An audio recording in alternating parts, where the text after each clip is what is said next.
If you have not subscribed to my channel, please do so by clicking on the subscribe button below.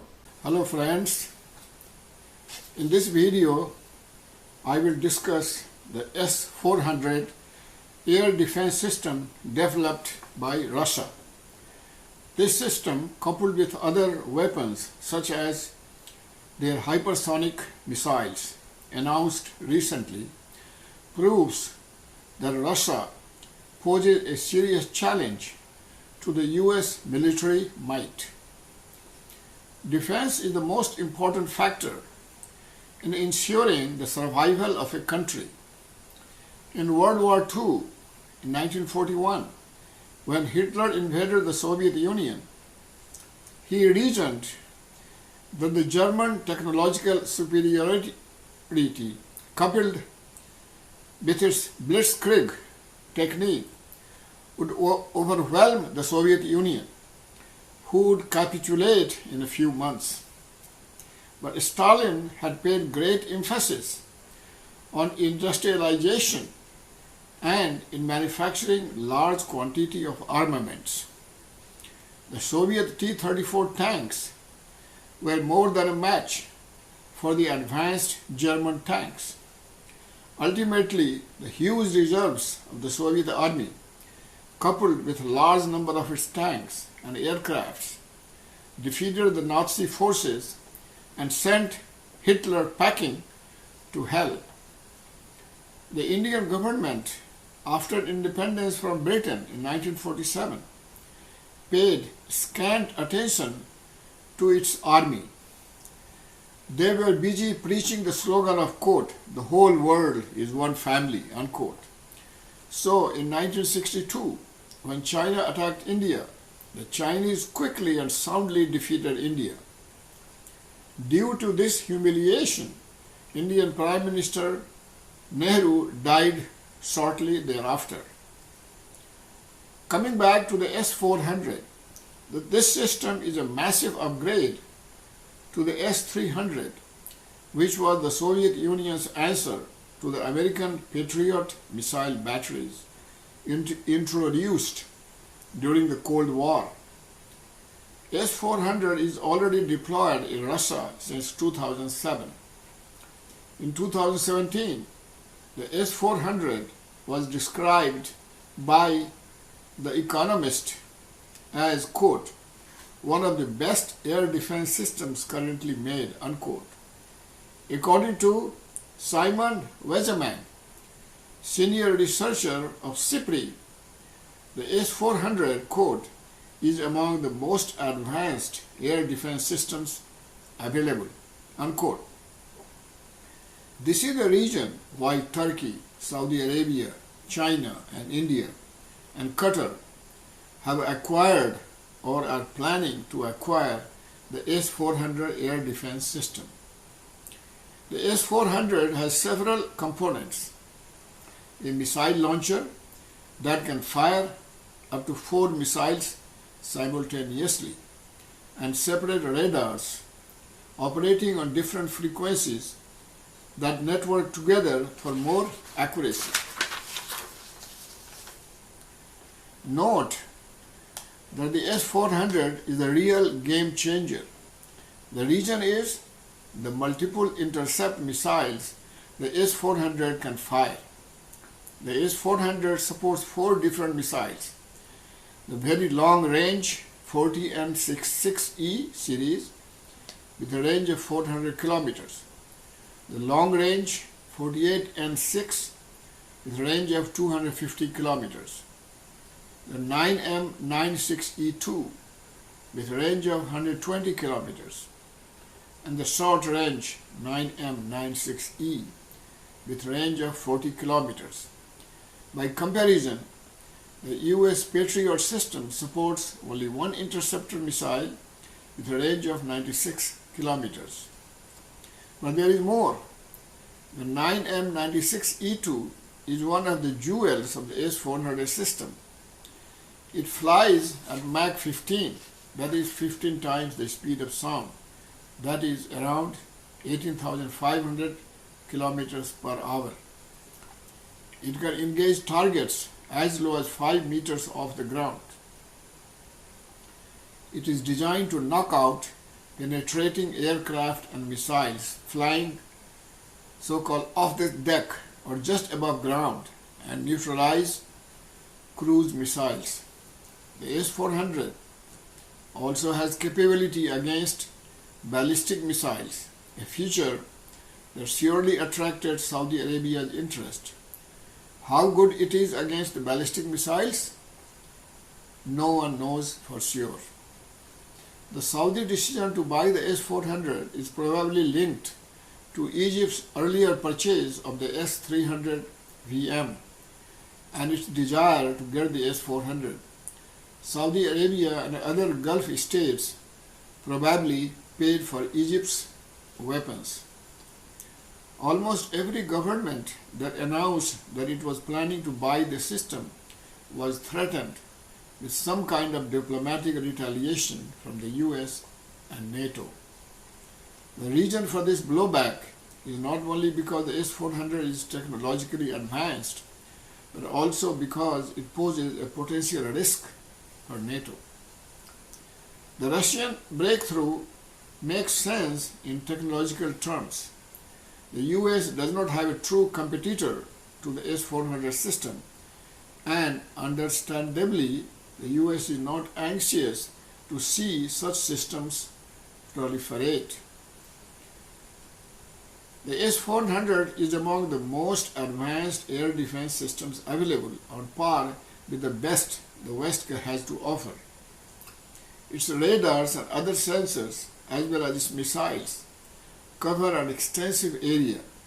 The radar has a range of at least 600 kilometers for surveillance, and its missiles have a range of up to 400 kilometers and at a height of up to 30 kilometers. It's precise, and it manages to track a very large number of potential targets like aircrafts, missiles, including stealth targets. Another key aspect of the S-400 is its ability to use 4 different types of missiles with different weights and capabilities along the system by itself to form a large portion of a layered air defense. This makes the S-400 a more flexible system. It also can utilize missiles employed by earlier S-300 variants. Other advantages are its modular setup and high mobility, meaning it can be set up, fired, and moved within minutes. It can be mounted on trucks and moved quickly. Kevin Brand, military analyst working with the Council of Foreign Relations, says, quote, "It is intended to be a one-size-fits-all missile system. It can be configured with long-range, semi-long range, medium range, and even short-range weapons system, depending on how the individual user wishes to configure the S-400. It is very rugged, it is adaptable, and it is a road mobile system, something many countries are seeking to evolve to." Now the question is, why is NATO so mad at Turkey for acquiring S-400? NATO relies heavily on several systems working together in a larger network. Adding the S-400 might complicate the picture. It might pollute the view that bigger system is giving you. But potentially more harmful, there is the risk that Russia has ill intentions, Brand said. The Pentagon is concerned that Turkey will need Russian technicians to train the Turks and calibrate the S-400 system, and that in the process, Russia will learn a lot about any F-35 the Turks may have acquired. Information the Americans want kept secret. This is the most worrying part for NATO and USA. As a result, the Pentagon has threatened to cut Turkey out of its F-35 program if it proceeds with the S-400 purchase. So why would Turks buy the S-400 anyway? That's the question. American intervention in Iraq and Syria have bolstered Kurdish groups seen by Turkey as terrorist separatists who threaten Turkey's integrity and represent its most urgent security concern. That is a major source of Turkey's mistrust of the United States and of its growing cooperation with Russia. Also, there is a Turkish religious leader who is living in USA. Turkey would like USA to extradite that fellow.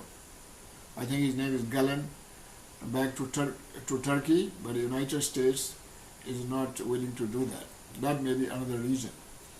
For India, Saudi Arabia and Qatar, who are not part of an alliance such as NATO, buying a system like the S-400 would lead to fewer technological issues, but they could risk diplomatic and economic repercussions from the US. In 2017, the US implemented the so-called CATSA, which means Countering America's Adversaries through Sanctions Act, to oppose its adversaries like Russia and China. The US Department of State has said that the Chinese purchase of Su-35 aircraft and S-400 surface-to-air missiles breached the CATSA only weeks after it said India might be subject to sanctions if it continued with purchasing the system. However, India decided in 2015 to buy this weapon system. It will be delivered soon. Indian Prime Minister Narendra Modi told Russia President Vladimir Putin after they signed the $5 billion deal, quote, India places top priority on ties with Russia. In today's fast-changing world, our relationship assumes heightened importance, quote unquote. The chances of the US following through on its threats of sanctions against India and Saudi Arabia are slim. The reason is that sanctions are actually unlikely, as India and others are too important as military and political partners for the US. Even limited sanctions would probably make these countries quite angry enough to hurt US interests. And for Turkey especially, Wezeman said, the S-400 has become something of a vanity project. Wezeman said, quote, not going to the US and NATO shows that Turkey is its own boss, that it can take on the US and NATO. Brand said, quote, India does not like to necessarily buy from one vendor and be overly dependent on any one country. So, from an Indian perspective, geopolitically, it does make sense to buy some systems from Russia and some from the US. India also has a long-standing relationship as far as buying hardware from Russia. So, they have a lot of experience with this equipment. Another motive is sharing military technology, something the US is not eager to do, but Russia is. As for China, they have already signed a deal to acquire S-400, and China is too strong for USA to do anything about it. In fact, right now, Russia and China are the two main adversaries of the United States. As always, in today's world, what counts is your military strength. A country that is militarily strong can get away with anything.